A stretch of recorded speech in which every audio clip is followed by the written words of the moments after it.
I don't, Make this one post too. no, I don't know how to do that from my phone. It's a whole mess. But let me see if I can do that. Hold on. Oh, see, maybe it's a good thing we wait.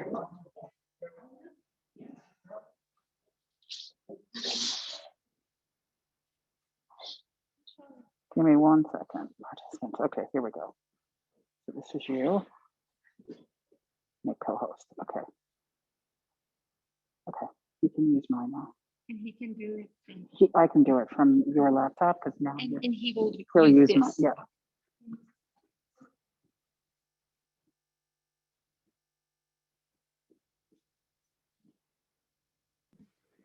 Assalamu alaikum, everyone. I'm so sorry. We're having a few technical difficulties. We're just trying to sort them out. So give us just 2 seconds, inshallah, and then we'll get started. Thank you so much for your patience.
And of course, Ramadan is we push ourselves to try to do this in Ramadan.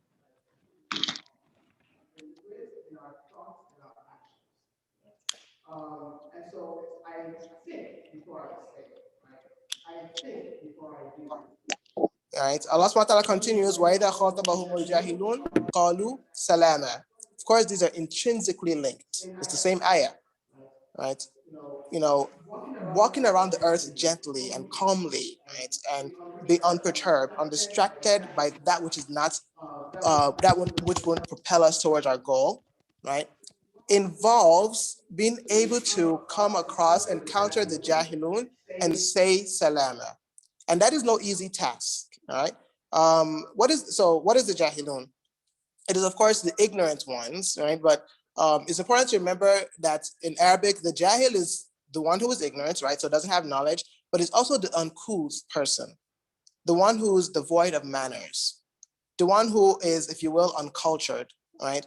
The one who basically frustrates you, you know? So it's not just the one who is ignorant, you know, in the sense of lacking knowledge, but also one who bothers you. This could be a Muslim, okay? It's not necessarily a non-Muslim. He could know of the pillars of Islam, he could pray and so on, but he has or she has a manner of speaking that is just annoying, you know, or frustrating, and you might want to be pushed to kind of meet like with like, right? You say these things, I'm going to make sure I say them back to you, all right? But we, or Allah subhanahu wa ta'ala, calls us to be Ibad Rahman who don't compound jahal with jahal. You know, we don't compound ignorance or lack of manners, right, with the very same. So somebody meets you with condescension. What do I want to do? Oh, I'm going to show him, you know, I'm going to show her, right? My sibling, my family, my colleagues, or any random person I walk by on the street. hurls a slur at me. And we know this very well, that Ramadan helps us to do this, right? They hurl a slur at me. They should manifest a type of road rage. What do I want? And that's jahil. It doesn't matter if they're coming to Jummah. If they're manifesting this type of road rage coming to Jummah, that's jahil. That's jahilun, right? If we do that, that's jahil. And may Allah protect us from this, If we yell at our children and we're not deliberate, remember, yamshuna ala al-ardi hawna. We're not deliberate in how we interact with our children, our spouses, right? But we're getting dressed for Jummah. That's jahil, right? So let's say that we are on the receiving end of that, right? So first of all, we try not to do it in the first place. And then of course here, the focus is on, we're on the receiving end of that. The challenge to say salama, right? Whether that is literal or metaphorical, the notion is one wants to present this, you know what, you're free from me coming back at you with this. That is what salama is. You know what? I'm not gonna engage in that. You can count me as not willing to move into this jahal with you. I'm not gonna engage in that. You're free of that. You have aman, you have security of that. So say what you will, I'm not going to engage in that, right? Be condescending as much as you like, I'm not going to engage in that. Instead, I'm purpose driven, and also Allah subhanahu wa ta'ala has called me to what is higher, what ability here ahsan, right? Allah says that you should engage with others with that which is better, defend or repel with that which is better. So we're not distracted by the ignorant ones or by the uncouth or by those who rile us up, and probably each of us might know, there are people, no one riles us up as, more than those who know us, right? And they might not mean to. In fact, I think they often don't mean to. This is just what it means to live in community with people, right? So they might not mean to get, to hit that nerve, but they just might do so because you're living with them 24 hours a day.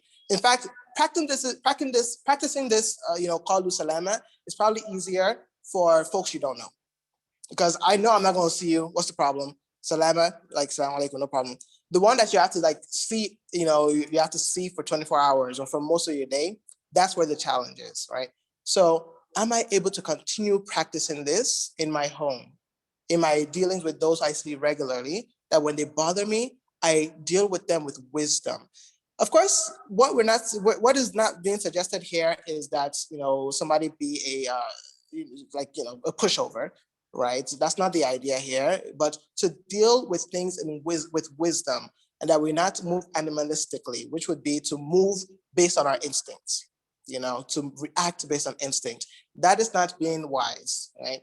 So somebody we know, let's say somebody our care does something that frustrates us, we better be careful not to act on instinct, reach out a hand, right? Doesn't work. Even if that person has done done some great wrong, right? Now we have to ask ourselves, and this is a challenge: is my response based on instinct, or is it coming from deliberate thought? Is it planned? Have I thought about what is the best way? What is the best practice to produce the result I'm seeking here? Right? That's that kind of deliberate living that Allah subhanahu wa ta'ala calls us to, that we're practicing in Ramadan, because we are deliberately choosing not to eat and drink. You pass by that little bit of food that was left over in the morning. It's very easy to just reach out. Your instinct just says, I'm about to put this plate in the dish, in the sink. Oh, look, something's on my hand. Oh, I'm fasting, right? So we're practicing this deliberate movement. So, right? Allah subhanahu wa ta'ala says, وَالَّذِينَ يَبِيتُونَ لِرَبِّهِمْ سُجَّدًا وَقِيَامًا. And those who spend their nights in prostration and standing, Why is this the case? So they recognize that, again, they're purpose-driven. So in the daytime, they consider how they engage with others. In the daytime, Allah subhanahu wa ta'ala describes how they interact with people in the daytime, right? When they're during the busy hours. Now that it's night and it's calm, they allow them, they seek to kind of create this, they seek to further intimacy with Allah subhanahu wa ta'ala, right? Through this prostration, through this tahajjud, through this night prayer. And this is again something that Ramadan inspires us to practice, right?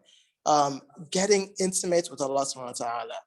Right? Our goal is to become acquainted with our Rabb. That is our goal, right? And how sweet it is to do this when no one is watching. And how sweet it is to do this when we're tired and we want to sleep. But to say, I'm going to get up and I'm going to connect with my Lord, right? And so we are encouraged to do this in Ramadan. And I want to really, really push us to try to do this on our own at home. I know Tarawih is wonderful. It's great, to do it in community. That's all wonderful. But do it really, I really suggest trying to do at least a portion sometime for yourself with Allah, and nobody is seeing you, right? Nobody is seeing you. In fact, I'll throw some fiqh at you. Imam Malik preferred Tarawih at home as opposed to in a mosque, right? For himself and for those who want to seek the ideal. So, don't feel like this is just something that you're deciding on your own. There is goodness in doing it on your own if you want to have that zeal. And let's try to have that zeal. Let's try to practice that. So Allah subhanahu wa ta'ala says that they spend their nights in prostration and standing, right? So because now this person recognizes that I know who I am nothing but the creation of the Creator, right? And that anything I desire can only be through the Creator, right? And so he humbles himself, she humbles herself, right? And puts, right, the very top of this of her being, her head, right? That thing that pushes us often to that which is not befitting of the human being. This thing is always moving, like saying all sorts of crazy stuff, right?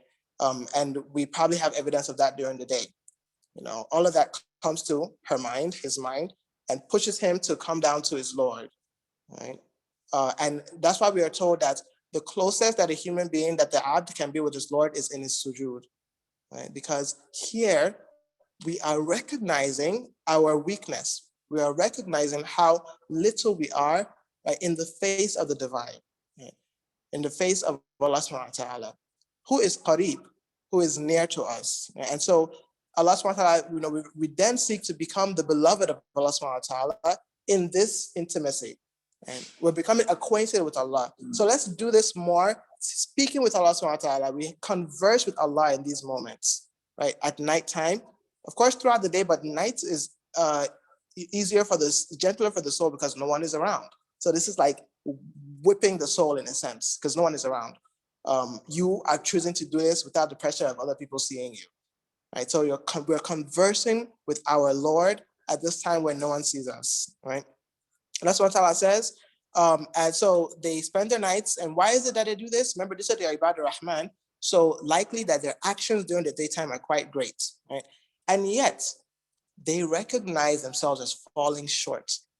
Notice how this ties in very well with, remember, they walk around the earth calmly because they're not boastful, they're not arrogant, they don't think they're better than others. The very fact that you're a jahil and you spoke to me in this way, you still have an insaniya, you still have a humanity, and I have that humanity, and so ultimately I'm not better than you. And that kind of humility allows them to be humble with their lords as well, right? You see, these things are, again, inextricably linked. That kind of humility allows them to be humble with their Lord. And so they recognize, I know I fall short, right? I know I fall short of in my dealings with Allah subhanahu wa ta'ala. No matter how great I might be perceived, this is Ibadur Rahman, remember, right? No matter how great they might be perceived, Sahaba and those to come after them. What makes them Ibadur Rahman is their knowing, not kind of just assuming. It's a knowledge, right? A complete knowledge that I fall short. I fall short of my dealings with Allah subhanahu wa ta'ala, and so I seek Allah subhanahu wa ta'ala's aid. And this is why I spend my nights in worship. Allah subhanahu wa ta'ala is telling us to do, as Allah subhanahu wa ta'ala is telling us to do. And then he says, رَبَّنَا اصْرِفْ عَنَّا عَذَابَ جَهَنَّمَ إِنَّ عَذَابَهَا كَانَتْ غَرَامًا. Right? This is Ibadur Rahman. He's still concerned about the punishment. He's still concerned about the punishment. And he knows that there's nothing worse than being remote from Allah subhanahu wa ta'ala. He knows that there's nothing worse than distance with Allah subhanahu wa ta'ala.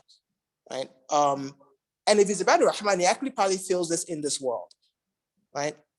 The Ibadur Rahman, when she becomes distant from Allah subhanahu wa ta'ala in this very world, they feel a bit of that pain, right? He feels a bit of that pain and he says, oh, I don't want that in the next world. Inna adhabaha kanat gharama. And so he says, I know I fall short. Please protect me from the adhab. Please protect me from the punishment, right? Inna hasa'at mustaqarra wa maqama, right? That it is such a terrible place to be settled, right? And the fact is, and we all know this, that the punishment that is to come, we can't, the reality of it is beyond words because it's nothing that we have ever experienced. And Allah subhanahu wa ta'ala uses that which we are familiar with, right, to describe it to us, burning hellfire, their skins will be, every time that their skins are burned off, it's brought back, right?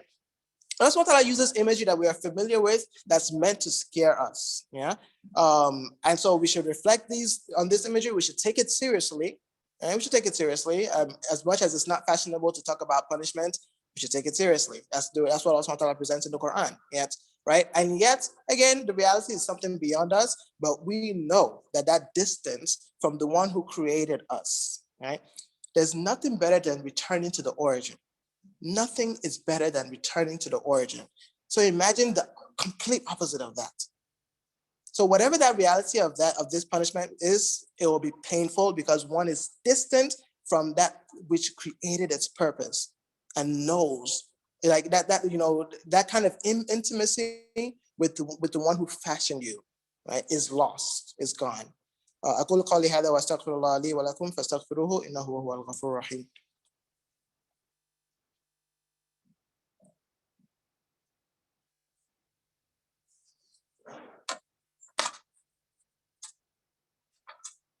Alhamdulillah Rabbil Alamin wa salatu wa salam ala ashrafil anbiya wal mursaleen. Allah subhanahu wa ta'ala says in the Quran, Ya ayyuhalladhina amanu taqullaha wa qulu qawlan sadida yuslih lakum a'malakum wa yaghfir lakum dhunubakum wa man yuti Allaha wa rasulahu faqad faza fawzan 'azima. So Allah subhanahu wa ta'ala enjoins us to revere God and to speak that which is true.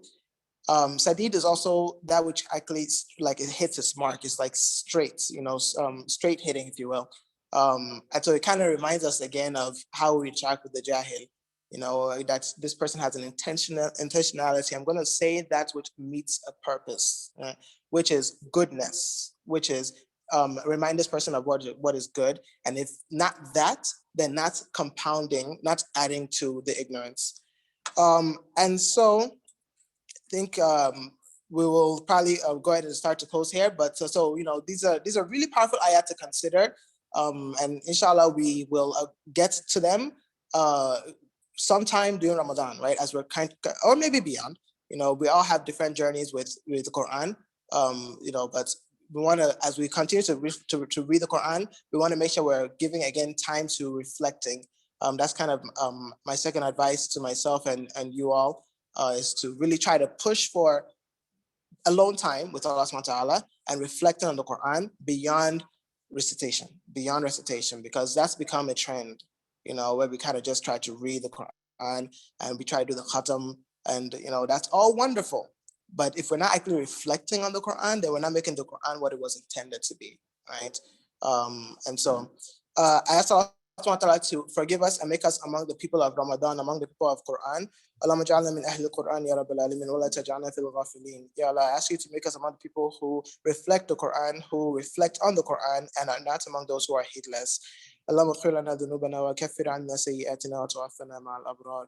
Ya Allah, please forgive us all of our sins and replace all of our sins with good, Ya Rabbil Alamin, and make us to pass amongst those who are righteous. Allahumma ighfir lil mu'minina wa lil mu'minati al-ahya'i minhum wal amwat. Ya Allah, please forgive all of the believers, the male and female among them, the living and dead, all of our beloved who have passed, please forgive them, Ya Rabbil Alamin. Ya Allah, please forgive them and grant them the best of Jannah, Ya Rabbil Alamin. Wa aqimus salah.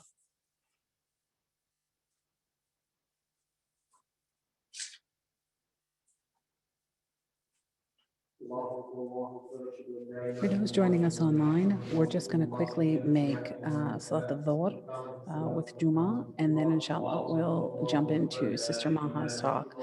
Sister Maha, if you could just wait while we pray Juma. This way, those that want to join us in person can join us as well.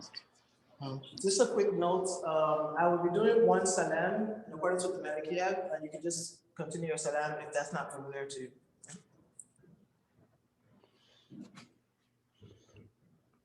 Allahu Akbar. Alhamdulillahi Rabbil Alameen. Al-Rahman Al-Rahim Maliki Yawmiddin.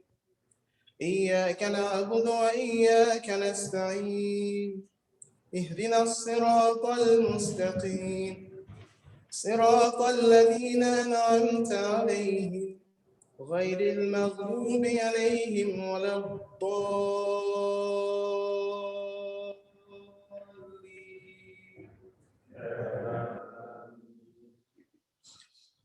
يا أيها الذين آمنوا اتقوا ربكم الذي خلقكم والذين من قبلكم لعلكم تتقون الذي جعل لكم الأرض فراشا والسماء بناء وأنزل من السماء ماء فأخرج به من الثمرات رزقا لكم فلا تجعلوا لله أندادا وأنتم تعلمون وإن كنتم في ريب مما نزلنا على عبدنا فاتوا بسورة من مثله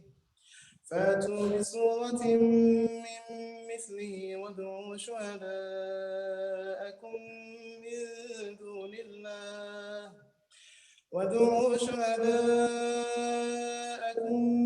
من دون الله إن كنتم صادقين فإن لم تفعلوا ولن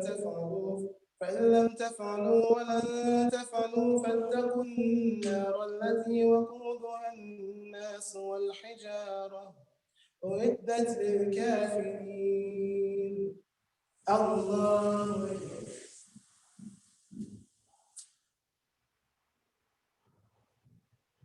سمع الله لمن حمده. الله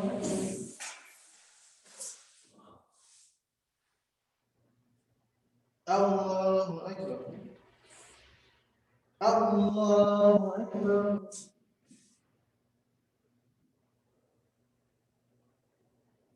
الله أكبر.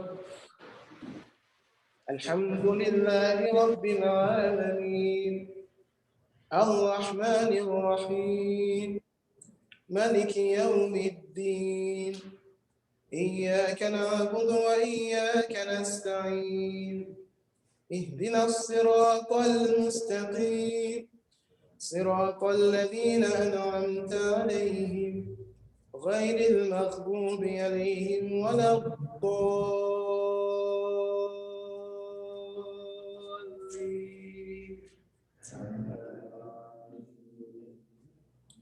وبشر الذين آمنوا وعملوا الصالحات أن لهم جنات تجري من تحتها الأنهار كلما رزقوا منها من ثمرة رزقا قالوا هذا الذي رزقنا من قبل وأتوا به متشابها ولهم فيها أزواج مطهرة وهم فيها خالدون.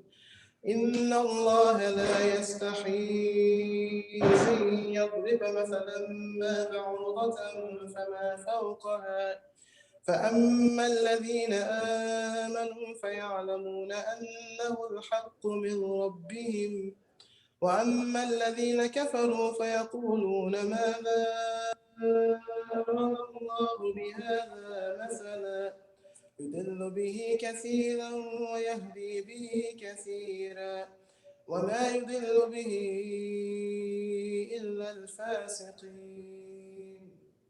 الله أكبر.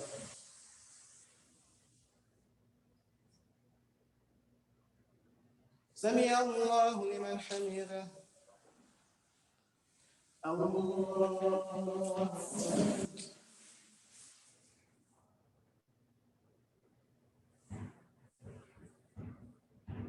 الله أكبر الله أكبر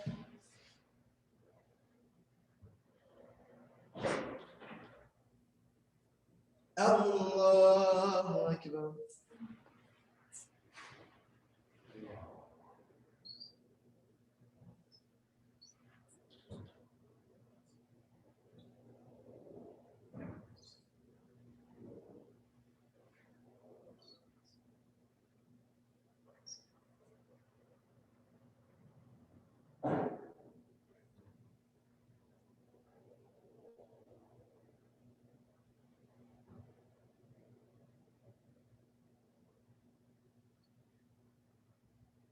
السلام عليكم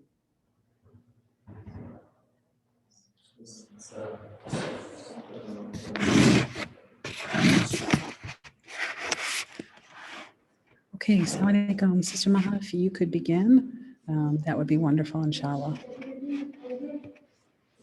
Okay, Sister Nicole, do you need me to shorten or because of the time? Could you repeat it again? Would you like me to shorten my talk because of the time? That'd be fine. How do I proceed? I'm not sure. What time frame do we have? I'll let Sister Tahia.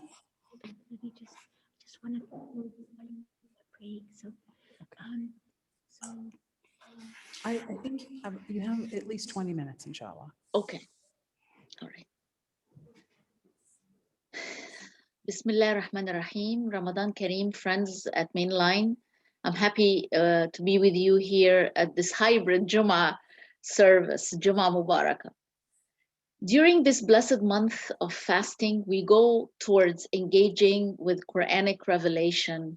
We go inwards towards the path of self-reform and self-purification.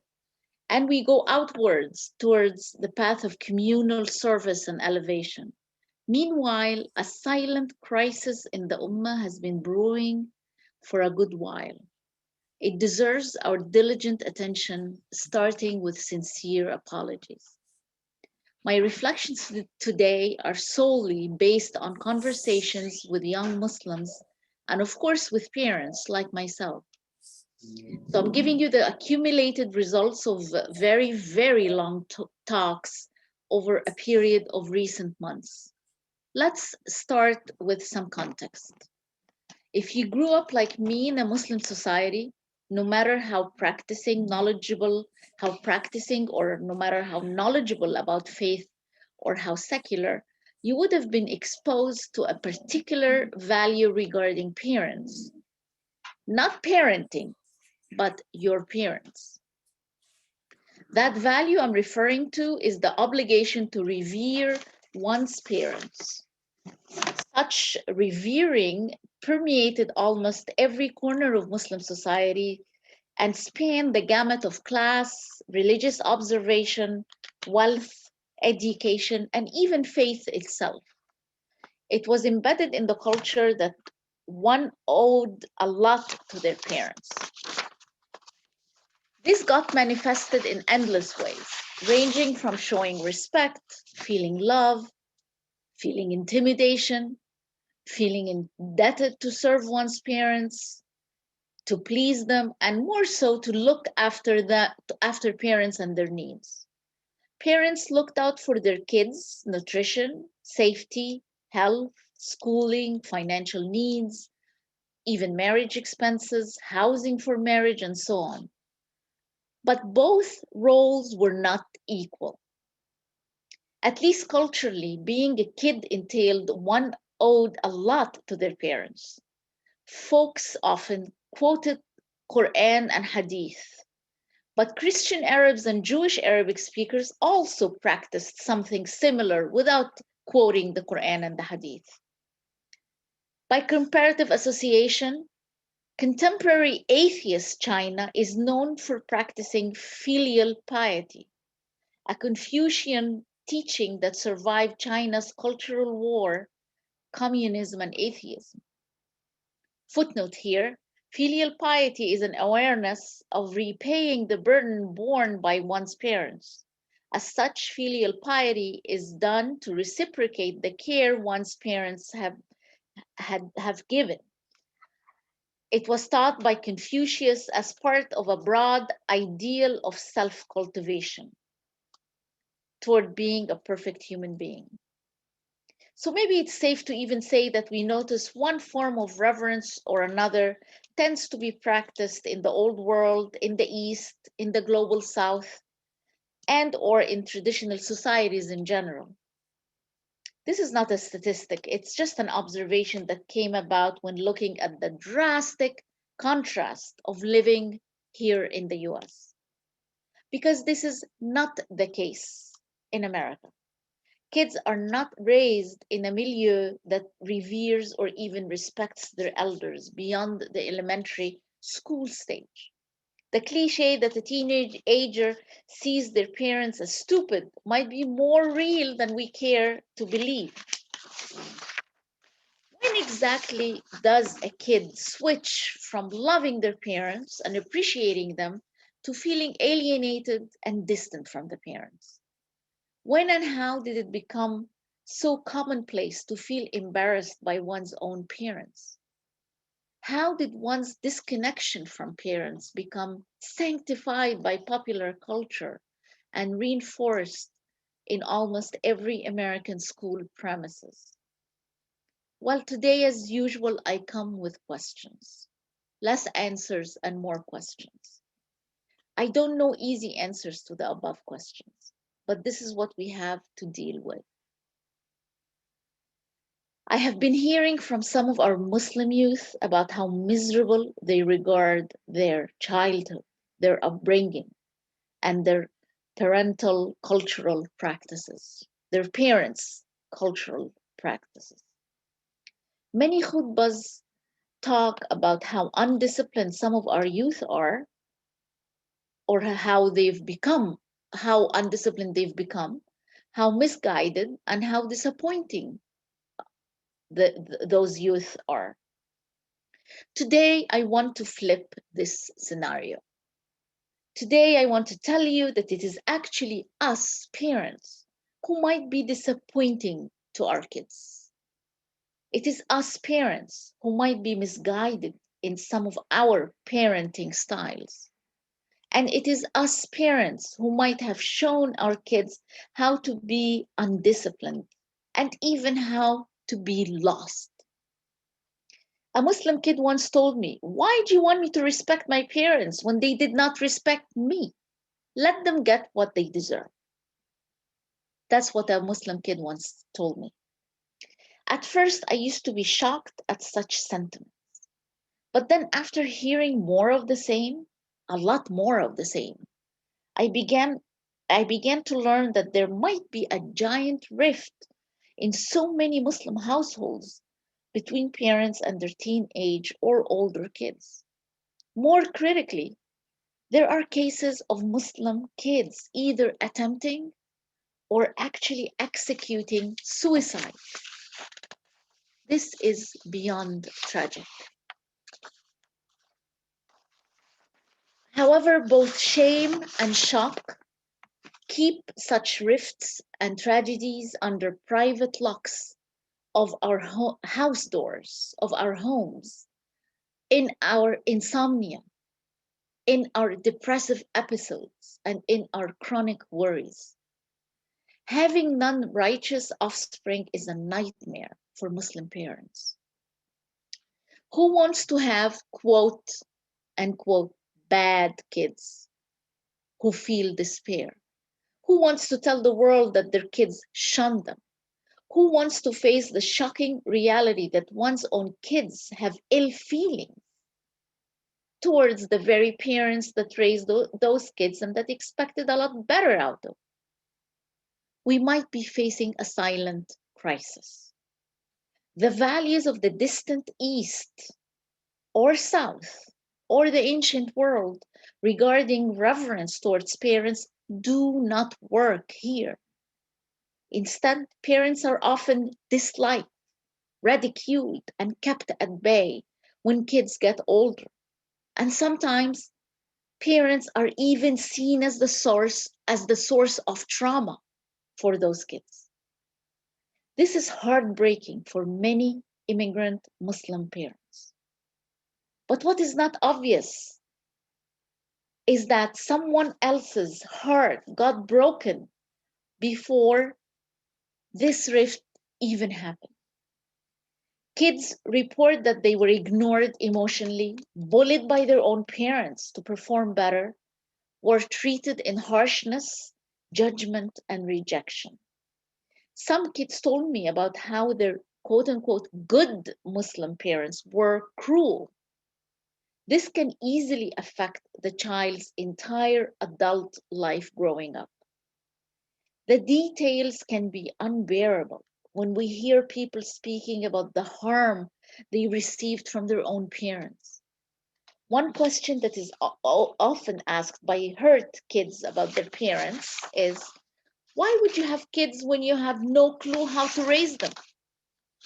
Another question is, why did the parent from that foreign immigrant culture not stay back home to practice their culture the way they want to, instead of coming to the US and making a mess of a life unfit for traditional folks? A third question is, what made immigrant parents imagine that material provision was good parenting? They could have gotten pets instead.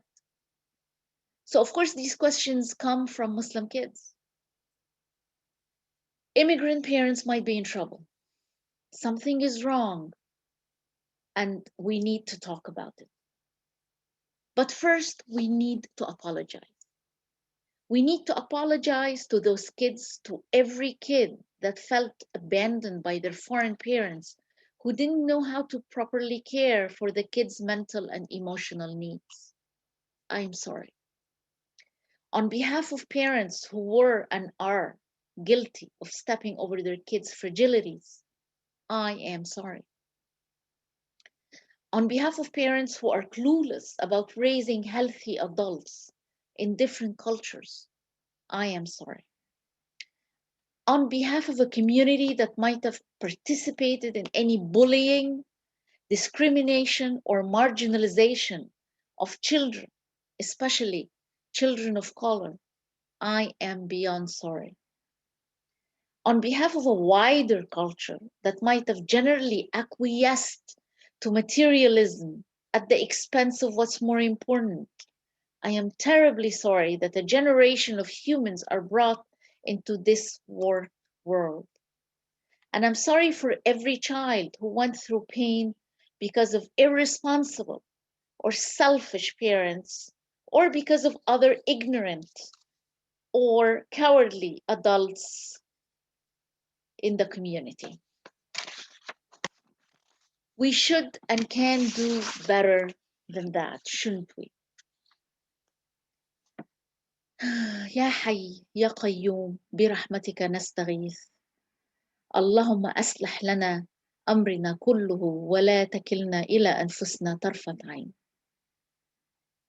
I'm just taking refuge in Allah by the name of the Hayy, the ever-living, and the provider. To have mercy, we're taking refuge, and we're seeking mercy. We're beseeching Allah's mercy and asking Allah not to leave us to ourselves even for a blink of an eye. Where do we move from here? This is the question I leave you with. Thank you. Assalamu alaikum. Walaikum assalam wa rahmatullah. That's a huge question to leave us with, Maha. We need some answers. Yes, mashallah.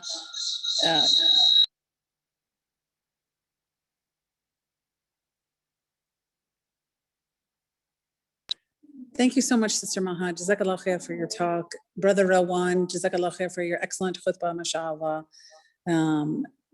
SubhanAllah, we are still learning how to do this hybrid form of Jummah. So please forgive me for the technical difficulties. I think I was too excited to actually leave the house today. and forgot my head. So inshallah, we'll be better next week, inshallah. Sister Maha, your topic was a very deep, serious topic that we all need to think about and address. And I think as much as we need to apologize to the children of our communities, we need to address the parents with some rahmah at the same time. You know, there needs to be a forgiveness too for the lack of knowledge. It's our I believe it's the community's responsibility to educate parents on how to raise children in different cultures, and not just have that expectation put upon them. So as the community finds this necessity and this need, I think it's important that we as a community try to solve the problem, and not just bear the burden upon parents' backs, inshallah. I hope, do you have any questions or comments about that?